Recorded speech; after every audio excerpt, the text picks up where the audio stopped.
नमस्कार मित्रों, हमारे चैनल में आपका बहुत स्वागत है। आज मैं फिर एक पौराणिक कथा लेकर प्रस्तुत हुई हूँ। सुनिए कि देवराज इंद्र के शरीर पर इतने सारी आंखें होने का क्या कारण था। यानी उनके शरीर पर 1000 आंखें हैं। आखिर वो किस श्राप का फल था या कौन सी उनसे भूल हुई थी जो उनके शरीर पर इतनी सारी आंखें निकल आई थी। तो सुनिएगा, कथा बहुत ही रोचक है।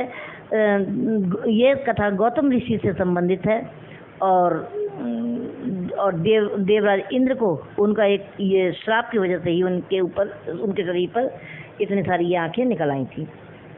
तो सुनिए, कथा का आनंद लीजिए। मनुष्य के शरीर पर सामान्य रूप से 2 आंखें होती हैं। भगवान शिव के ही केवल 3 नेत्र थे, लेकिन किसी के शरीर पर 1000 आंखें हो जाएं तो इसे आप क्या कहेंगे? सुनकर आप हैरान ही होंगे और अविश्वसनीय आपको लगेगा ये।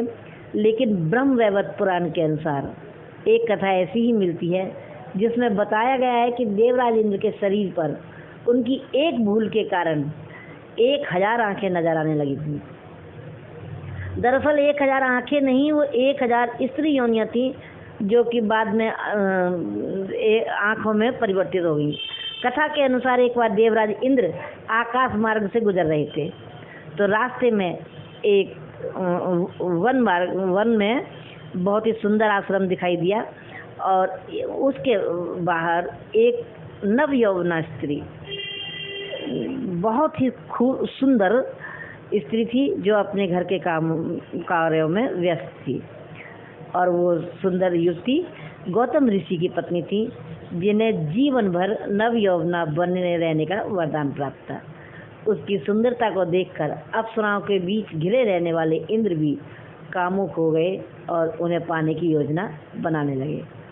तो एक रात देवराज इंद्र ने चंद्रमा को अपनी साजिश में शामिल कर लिया और चंद्रमा को समझा दिया। चंद्रमा मुर्गा बनकर आधी रात को ही बांग देने लगा यानी कूकने लगा, क्योंकि पहले घड़ी वगैरह कम होती थी और मुर्गा बांग देता था, तभी सुबह होने का एहसास होता था और लोग उठ जाते थे और अपने सुबह के कार्य में व्यस्त हो जाते थे। तो चंद्रमा आधी रात को ही बांग देने लगा। इससे गौतम ऋषि को लगा कि सुबह होने वाली है। ऋषि स्नान के लिए कुटिया से निकल गए और कुटिया की ओट में छिपे हुए गौतम ऋषि के जाते ही इंद्र जो है बाहर निकल कर आ गया, गौतम ऋषि का वेश बनाकर और कुटिया में प्रवेश कर गया।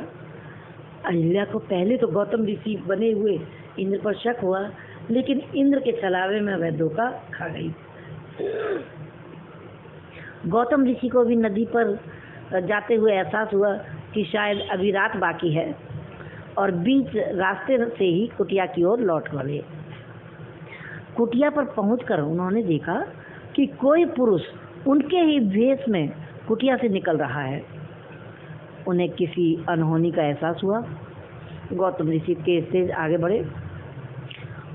वहाँ देखकर उन्हें बहुत ही क्रोध आया।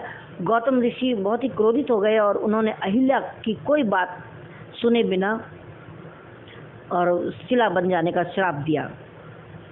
गौतम ऋषि का श्राप सुनकर अहिल्या ने गौतम ऋषि के चरण पकड़ लिए और रोए जा रही थी।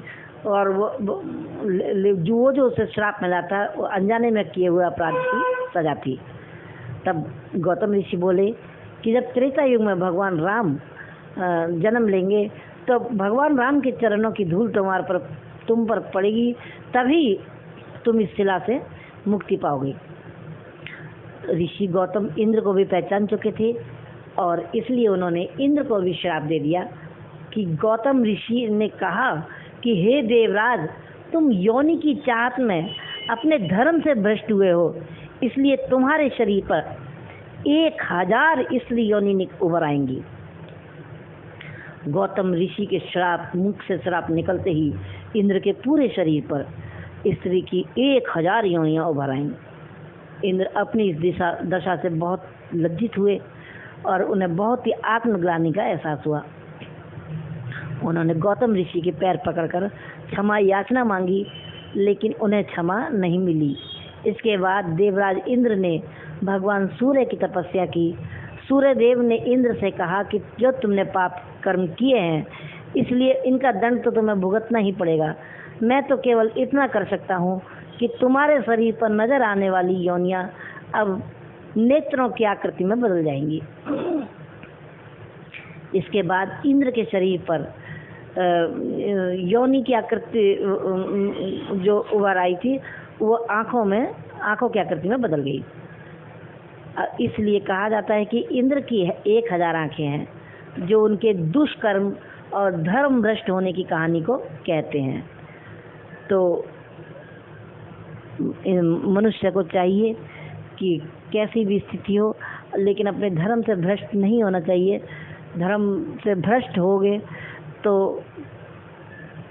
कुकर्मों की सजा तो अवश्य मिलेगी। तो बस आज के लिए इतना ही। नमस्कार। भविष्य में फिर उपस्थित होंगी किसी और पुरानी कथा के साथ। अब आज्ञा दीजिए। नमस्कार, धन्यवाद।